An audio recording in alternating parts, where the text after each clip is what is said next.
Under the world as doshas, I'm so happy to have this conversation with Dr. Rekha Varma.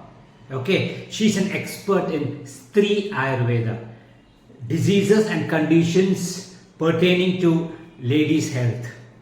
Okay, so she, after her graduation, she has learned Ayurveda under eminent teachers, and she is one of the best in the field. So it gives me immense pleasure having a conversation with her. So watch this, part one.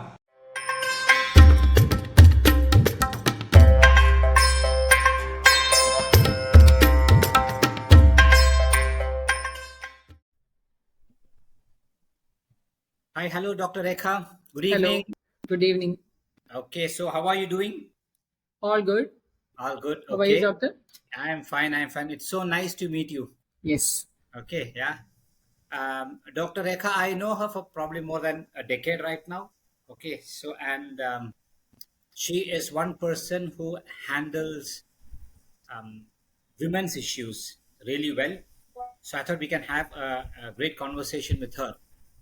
So let me just start off. Okay, so Dr. Rekha, before we start, can you just give me just a brief thing about your what do you call what you were doing and initially your initial days of Ayurveda practice?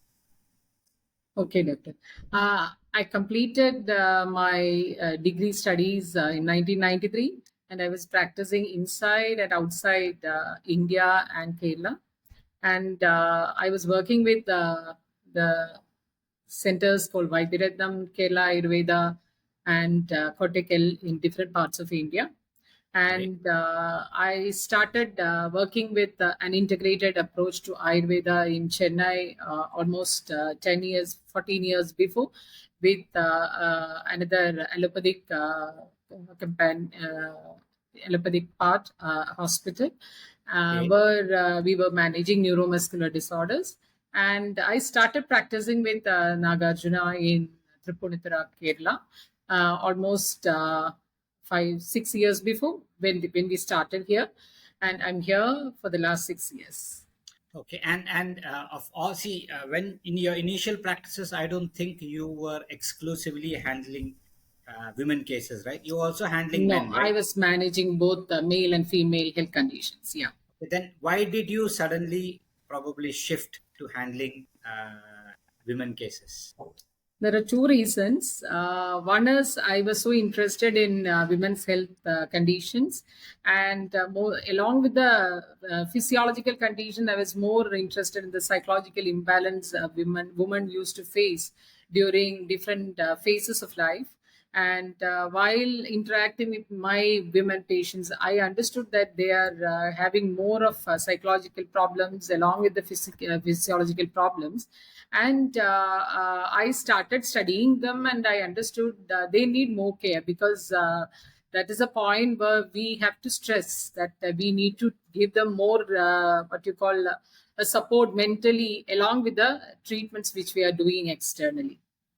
Okay, okay. So, which are the specific women-related issues which probably see? We know that we can Ayurveda can handle all issues, but there are certain strong diseases where which probably Ayurveda can handle better. So, which are Yes. those conditions? Yeah. Regarding women's health, actually, Ayurveda has two parts. One is the Stree Roga, which we can say it as gynecological conditions, and the other one is Prasuti Tantra, which is the obstetrics part. So, in Ah, Stree Roga, we handle actually the menstrual disorders, leukorrhea, which is the white discharge conditions, and the uterine fibroids, which is of the minimum size. If the size becomes more, we will definitely refer to the other system of medicine. And PCOS, PCOD kind of hormonal imbalances. These are the things which we used to handle in the gynecological or Stree Roga part. And in the obstetrics part, we handle antenatal care and postnatal care. That is both before childbirth and after childbirth, whatever the lady need to take care of. We will give proper education, and along with that, if required, we'll give medicines and treatments also. And other than this, these two parts, we handle most of the conditions which a woman used to face after their perimenopausal time or menopausal time, which can be an osteoporosis, which can be an obesity, which can be stress related management of the stress, all these things. So these are the things which we handle here. Yeah, see, of late we have been noticing that women, they probably are getting a lot independent, and it is not like, they are also getting the stress from outside world. So we have been noticing an increasing rate of conditions like PCOD, PCOS, and all those things. So how do we handle that in Ayurveda? Hmm. See, during my practice in the early years, I was practicing for the last 30 years. But Wow. during, Mhm. yes, during those days and my studies, which happened in 92, till 92, I was studying Ayurveda. So PCOD or PCOS was a very rare case which we used to see. But nowadays in our OPDs, we used to meet PCOS and PCOD minimum 3 4 patients a day, and this is definitely in the fertility period of a woman. This is the main condition which is seeing in most of the ladies, and which starts from the age maybe from 12 years or from 16 17 years to up to the age of 35 to 40. So this is definitely increasing. I think the main reason for PCOD, that is a polycystic ovarian disease or PCOS, is increasing because of the stress which the woman is passing through the every phase of life, as a student, as an employee, as a wife, as a mother, in these time. And again, the problem is they are used with the food, which creates more accumulation of unwanted substances and creates ama and srotorodha, all those things. And this precipitates as the hormonal imbalance. The metabolism is definitely getting affected, and it precipitates as different hormone imbalances. And one of the imbalances PCOD, in which they are gaining weight, male hormones are increasing in the body, and their unwanted hair growth and thinning of hair, all those things are happening. And along with that, missing of periods and conceiving also a problem for them. Okay, so then how does Ayurveda, how do we basically Yeah. handle that? Mm. Even though PCOS is a gynecological condition, we handle it as a lifestyle problem. We have to educate the patient the risk factors of PCOS, that if you have PCOS in this period, there is a chance to get diabetes in your future, because both have the same pathology with that is insulin resistance, because of the obesity or central obesity which they are having. And along with that, we give medications. Definitely we give medications and stress upon the exercise part. Walking will not be useful. Strenuous exercises they have to do to cut down the excess fat, and definitely they have to concentrate on the food which they are taking. And along with that, they should know how to address the stress, how to balance the stress in the workplace and home, and all these things together as a package or program. Along with the counseling, we manage these conditions. And definitely Shodhana Karma, which is the Panchakarma, the cornerstone of Ayurveda, will also help to come out of this particular problem. So as far as Panchakarma goes, because it is in the lower part of the body, Yes, so probably to start off, and Artava, which is Rakta. yes. So probably Virechana would be the first line, right? Virechana and definitely Vamana also, because there is Kapha Rodha is also there. So both these, and if obesity is the main concern along with the PCOS, Lankanavasti also will help. Langana Vasti is also helpful because it is Yes, Apana Vayu, Vasti also will help. Vasti, yeah. And even the medicines which we select might be more of Vatahara, Yes, Vata Kapahara. Vadakam. Yes. Okay, Saptasaram Kashayam, just for an Saptasara example, Kashayam, yes. probably. Kanchanara Okay, Gulgulu, yeah, all those things. Yes. okay, okay. So, and see, I would say that there would also be, a lot of junk food might be the main reason. One That thing. is one of the reason, definitely. And what about non-vegetarian food? Does it also affect Yes, PCO? yes. Consuming lot of non-vegetarian, that is meat, especially red meat, and along with the chicken which we are getting these days are more hormone injected. All these add on to this particular problem. And the burger, pizza, all those things contains a lot of cheese. That is also another problem. So fish, I think that is the one safely they can take along as a non-veg. So diet, definitely they have to take care. Oh, that's good. That's good. So, because we have seen so many cases, people, Yes, we are seeing. and Yeah. yeah, people, and one thing what I've noticed that people come to Ayurveda only after they have tried most of the things. Yes, That yes, also might be a problem, right? You might be yes, facing that. yes, Yeah. yes, definitely. Yeah. So when the patient comes to you first, do you think it's easier in the Excuse initial me. stages? Yeah. Excuse me, doctor. In the sense when the patient comes to you initially in the first stage itself, do you find it easier to handle rather than patient coming Yes, after yes, all? they have to come in the initial. See, what I used to see is the if the patient is a teenager or a girl with in the age of 23, 24, they are very happy that they are missing the periods because they don't want to go through the hazards of period time. And the mother is Got so it. concerned. Yeah, mother is so concerned, and they are bringing the patient, the girl, to our consultation, and the girl doesn't want to disclose all the details of her period history and all. So the mother is telling so many That's things, very and there will interesting. be a big fight between mother and daughter. And in between, I used to put a stop, full stop. That then I'll suggest this is not like this. This is not a easy thing to manage, definitely, and this has to be managed properly. Otherwise, lifelong problems will be there. You have to take care of that, including heart disease. Yeah. I understand. Well, that is very interesting. That women, the girls are happy that missing their periods because they Yes, don't yes, want to they are go through that happy. phase in their. They are definitely happy. Yeah, most of So them. that's news. Yeah. Okay. So see, many women, as they approach menopause, Yes. okay, they have got issues. See, menopause is basically a physiological thing that happens. So, what are all the issues that a woman can face during as they reach menopause? See, menopause or perimenopause or premenopause, then postmenopause, these are the a group of patients which come to Sri Ayurveda always. And menopause is a stage from the Pitta predominance to the Vata predominant phase starts. And this transition creates a lot of issues starting from mood swings, uh, restlessness, then anxiety, sleep disorders, hot flashes, and putting on weight. And without any reason, they used to cry, all these things, and some physical problems along with the body pain and all.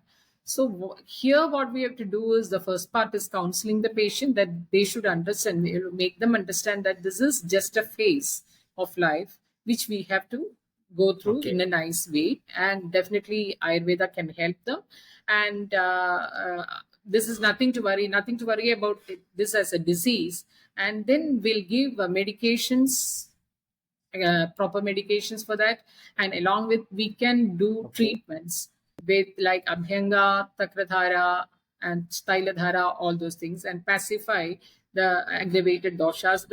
Then counseling is another part with because this period of life, that is the middle age, or we call between the age of 40 to 43 to 55, where they feel more lonely at home actually, because not at home in the sense the kids have grown up, so they don't have much to share with the mother. So the lady in the house feels that she is actually relieved from all the stress of the life to bring out children in the proper way. But she takes it that she's free now, but again she needs more care. In that particular time she feels low in that time. And the family members, we have to consider them also, that the family members, that please support her, because this is the phase which she has to go through with the support of the family members. So with that, with the help of the whole family, and our medications and treatment will help them to pass this phase in a very smooth way. so along with the patient's counseling, we need probably to counsel the family members also, right? Yes, we need to, yeah. And what I have noticed is, sometimes women have got this feeling that they are losing their womanhood. Yes, That makes the yes, period yes. stop, right? Because of the estrogen deprivation, they are feeling that they are becoming maybe because of more male hormones are coming to the blood, and they feel that the womanhood is losing. So they need more care in that time. Okay, okay. So when such hormonal imbalances happen, uh, mainly see we say ahara, vihara, aushadha, right? Aushadha Yes, might be the last option. So yes. what other probably viharas can we tell them? Lifestyle changes. What else can we tell them? Yeah. In the lifestyle part, actually, they because it is a transition from pitta to vata, and definitely we need to pacify the vata, which is becoming more in that period with the diet, along with the therapies or oleation of the body and regular application of oil on head.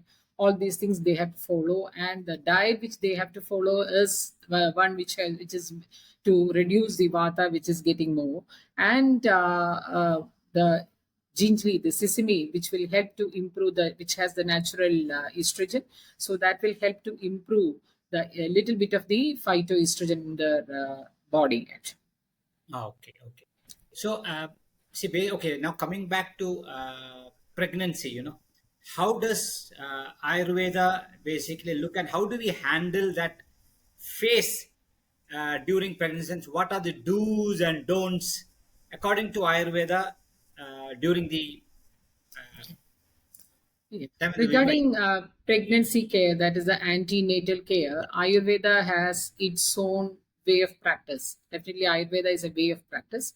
So, if for pregnancy also, so this is not a disease condition. This is again a phase in the in the life, and we advice the more with do's and don'ts more than medicines, actually, because these days pregnant ladies are reluctant to take Ayurvedic medicines because of a lot of Lot of other other reasons. scandals.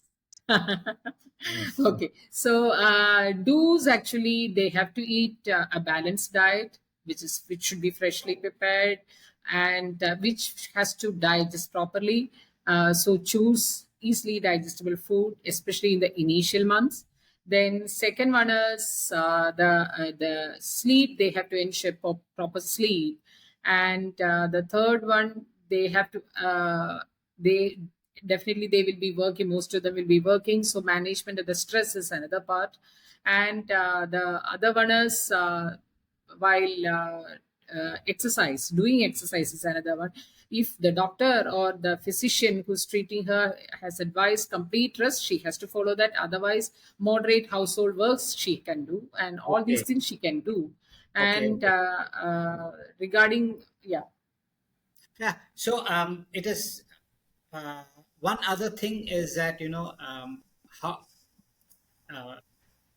postpartum. Okay, after delivery, how do we basically?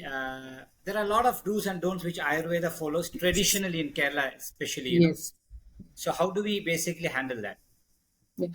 Postpartum care is one of the key part of Ayurvedic treatments, actually, and we do properly the treatments. You see, the delivered woman or the after childbirth, the lady has to come for a consultation, or the lady has can come before childbirth also, just to assess the health, the overall health of the lady. And if it is a normal delivery, we can start our treatments in the proper way after just after a week.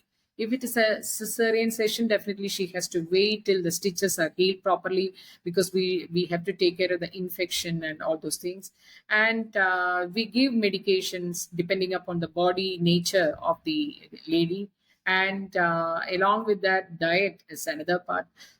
With less oily, spicy food, we'll ask them to eat nourishing food, and proper intake of water. Because I think previous days water intake for a lady who has delivered a baby was very less, and that creates more problem of UTIs. And also proper intake of water, sufficient quantity of water, and diet has to be with very little oily, spicy food, less pulses, moong dal they can take, All those things we will explain to them. And regarding the treatment part, we give proper Ayurvedic treatments along with oleation of the body, that is Abhyanga. Then we will give Vedaguli, that is a peculiar Kerala Ayurveda postpartum care, in Yeah. which we'll boil water with different leaves, with which has the property to reduce the pain, because the childbirth itself is a state where the lady has to go through different mental and physical traumas actually. So Yes. after, yeah, to pacify the vata which is activated in that part, we will give this Vetukuli, and abdominal binding with proper cotton cloth.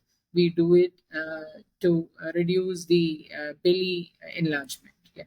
Because in those days, I remember, elders used to say that the woman who was delivered has to lie down on her back for a minimum of might be 60 to 90 days. 90 days, right. Okay. Right. So, and usually what happens is, after delivery, the spine actually bends, and Yes. lie down on your back, and after a point of time, gravity pulls it down, and Yes. your spine actually straightens back, and you Yes. get flat tummy. But nowadays, women are so busy that they get up and start running. Yes. Yes. Immediately after delivery, maybe within a week. Yeah, Yes. and is that what I think that's one reason why we see a lot of back pains coming back Yes, after we are delivery. getting a lot of back pain cases because of that. Yeah. Yes. So that could be improper postpartum care. Okay.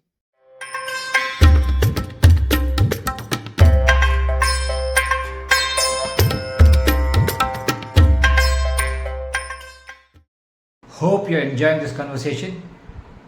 Come back for the next part.